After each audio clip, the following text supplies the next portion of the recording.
नमस्कार, जय माता दी। मैं हूँ आपकी अपनी लाइफ डिज़ाइनर जीतू आचार्य। करवा चौथ का त्यौहार आप सुबह से रख करके व्रत को रात को चंद्रमा के साथ अर्घ के साथ इसे पूर्ण करते हैं। लेकिन चंद्रमा के अर्घ से पहले का जो पड़ाव है बड़ा इम्पॉर्टेंट होता है, वो होता है संध्या की पूजा का। और संध्या की पूजा में थाली में खास करके कुछ चीज़ें रखने का प्रावधान है। किन चीज़ों को थाली के अंदर ज़रूर रखना चाहिए, थाली कैसे सजानी चाहिए, क्योंकि ये वो पूजा की थाली का वो पड़ाव होता है जिसे कहते हैं कि यहाँ से हम अपने उस पड़ाव की तरफ चलते हैं जहाँ करवा चौथ का त्यौहार पूर्णता की तरफ जाते हैं, यानी आखिरी पड़ाव होता है चंद्रमा के अर्घ का।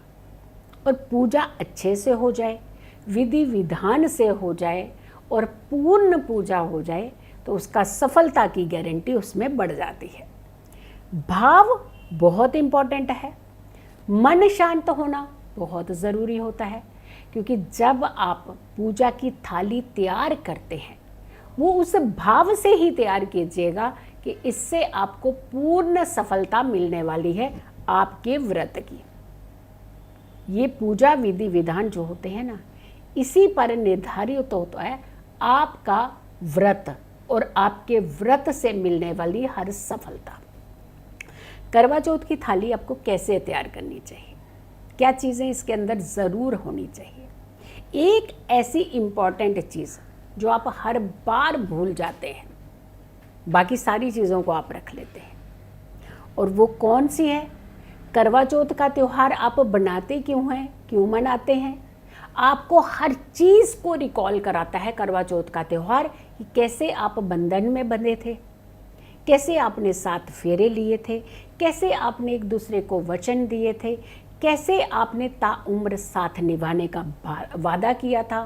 तो यानी ये जो आप सफ़र है, ये जर्नी है, आपके रिश्तों की जर्नी, आपके पवित्र रिश्ते की जर्नी, ये जो चलती है, जहाँ से शुरुआत होती है उस पड़ाव तक लेके चला जाता है आपको ये करवा चौथ का त्यौहार।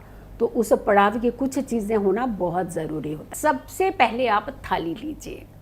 अब थाली कौन सी होनी चाहिए, जिसे आपने घर में यूटिलाइज नहीं किया हो, यूज़ नहीं किया हो, और अगर यूज़ भी किया हो तो किस काम में, खाना खाने में यूज़ नहीं किया हो। हाँ, अगर आपने पूजा विधि विधान कुछ कर रखे हैं तो पूजा के लिए अगर आपने उस थाली का इस्तेमाल किया है तो उस थाली का भी इस्तेमाल आप अपनी करवा चौथ की पूजा की, संध्या की पूजा की थाली में कर सकते हैं। या फिर आप फ्रेश यानी न्यू थाली लेनी चाहिए।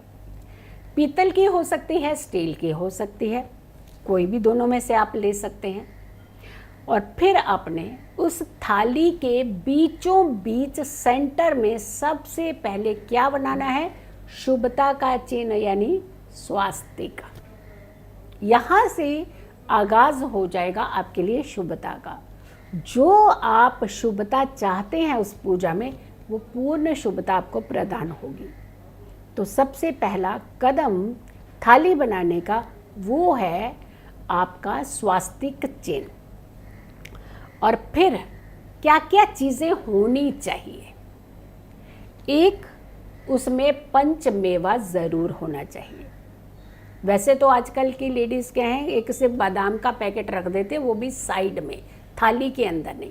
आप थोड़ी सी मात्रा में पंचमेवा, 5 तरह का मेवा आपको अपनी थाली में रखना चाहिए।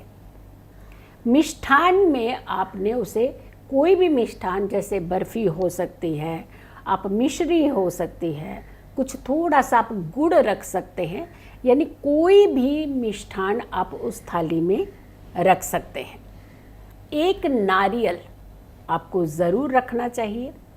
इनफैक्ट जो जो चीज़ें आपने सुबह सरगी में खाई हुई हैं, सिर्फ नमक छोड़ करके उसकी चीज़ों का भी प्रयोग आप कर सकते हैं। जैसे मीठी मट्ठी का प्रयोग आप उसमें थाली में कर सकते हैं।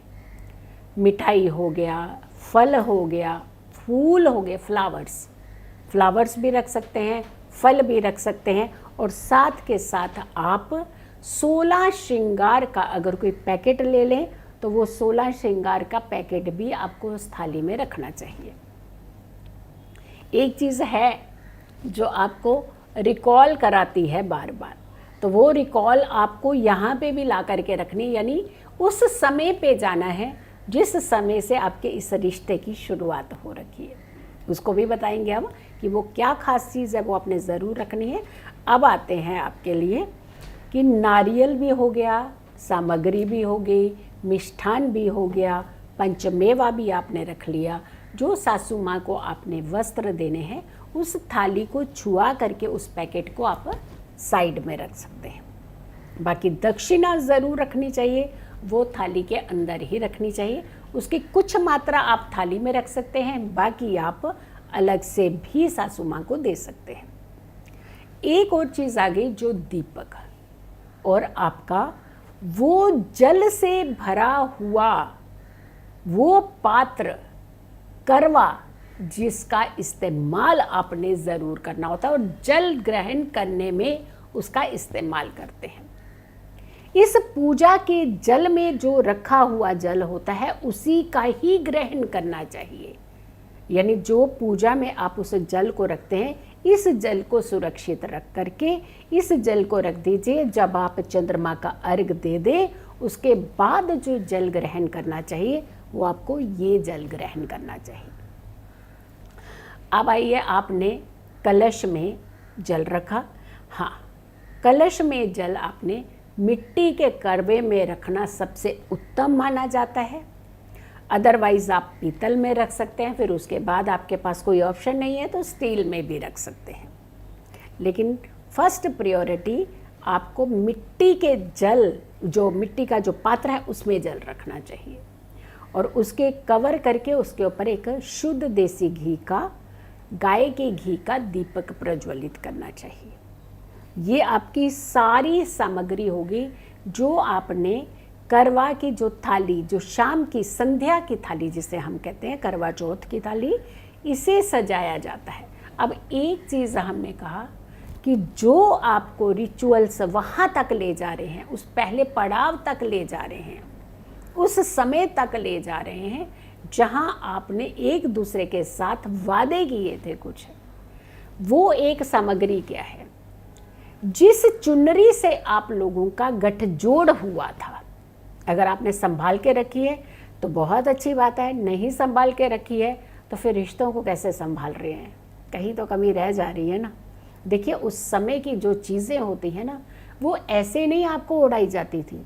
जिस दुपट्टे से, जिस चुनरी से और जिस कपड़े से आपका गठबंधन किया होता था, वो गठबंधन हमेशा आपके साथ रहना चाहिए। फिर कहते हैं हमारे पति हमारी बात ही नहीं सुनते हैं, पत्नी हमारी सुनती ही नहीं है। क्या आपने उस धरोहर को संभाल करके रखा है?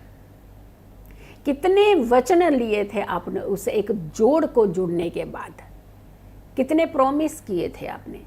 ताउम्र साथ निभाने का वादा भी किया था आपने और कसमें भी खाई थी, 7 फेरे भी लिए थे। तो कहाँ है वो गठजोड़ करने वाला आपका चुनरी, आपका दुपट्टा? नहीं है ना आपके पास। अगर है तो वो दुपट्टा लेकर के महिला को बैठना चाहिए। वो बहुत पावन दुपट्टा होता है जहाँ कहते हैं कि आपकी रिश्तों में फिर से सुधार आ जाता है, रिकॉल भी होता है वो रिश्ता और सुधार भी आता है। तो आप वो दुपट्टा लेकर के अगर पूजा में बैठते हैं, बाकी वो जो भी दुपट्टे लेने उससे साथ में ज़रूर रख लीजिए। और अगर नहीं है तो फिर क्या करें आप? फिर भी तो कुछ करना पड़ेगा ना। तो आप अपने पति देव जी को बोलिए, एक गुलाबी रंग का एक दुपट्टा लीजिए, पति देव के हाथ से आप स्वयं ले लीजिए और फिर वो दुपट्टा आपने साथ में लेकर के बैठना। वैसे तो आप सूट, ड्रेसेस, साड़ियाँ, पता नहीं क्या क्या चीज़ें लेते हैं, लेकिन हम कहेंगे पति देव के हाथ से एक गुलाबी दुपट्टा लीजिए और उनको बोलिए वो ध्यान उस समय का करते हुए आपको वो दुपट्टा पकड़ा दे और उस दुपट्टे को लेकर के आप पूजा स्थान पर बैठिए। पूरी पूजा विधि विधान से कीजिए। यकीन मानिए, अगर किसी तरीके का कोई डिस्प्यूट चल भी रहा होगा ना, वो भी दूर हो जाएगा और पति देव को भी वो सारी चीज़ें रिकॉल होने लगेंगी, आपको भी वो सारी चीज़ें रिकॉल होने लगेंगी, जिससे फिर से आपके रिश्ते के अंदर एक नई जान आने लगेगी। तो आपने इस बार ये चमत्कार जो है ना, आप देख लीजिएगा कि ये चमत्कार कैसा होता है। लेकिन इस दुपट्टे को संभाल करके रखिएगा। आने वाली करवा चौथ में इसका इस्तेमाल करना है आपने, क्योंकि आपने उस समय का संभाल करके नहीं रखा, लेकिन अब जो दे रहे हैं इसे तो संभाल करके रख लीजिए। तो रिश्तों को भी संभाल करके रखिए। और हम कहेंगे कि आपका ये व्रत बहुत सफल हो, आपको ढेरों आशीर्वाद मिले, जिस कामना से आप व्रत कर रहे हैं वो पूर्ण फलीभूत हो, आपकी ज़िंदगी में सुख और समृद्धि हो। सो वीडियो को बहुत सारे लोगों को ज़रूर शेयर कीजिएगा। मेरा ब्रॉडकास्ट चैनल है मेरे व्हाट्सएप पर, आप उसे भी ज़रूर फॉलो कीजिएगा। बहुत सारे लोग हैं, नंबर्स आपके पास हैं, स्क्रीन पर चलते हैं। अगर पर्सनली मिलना चाहते हैं तो आप मिल सकते हैं। यूट्यूब पर भी मुझे फॉलो कीजिए, इंस्टा पर भी फॉलो कीजिए। खुश रहिए, स्वस्थ रहिए, पॉजिटिव रहिए। पॉजिटिव रहते हैं तो हर समस्या से हम दूर रहते हैं। जल्दी हाजिर होंगे एक अच्छे वीडियो के साथ। तब तक के लिए नमस्कार, जय माता दी।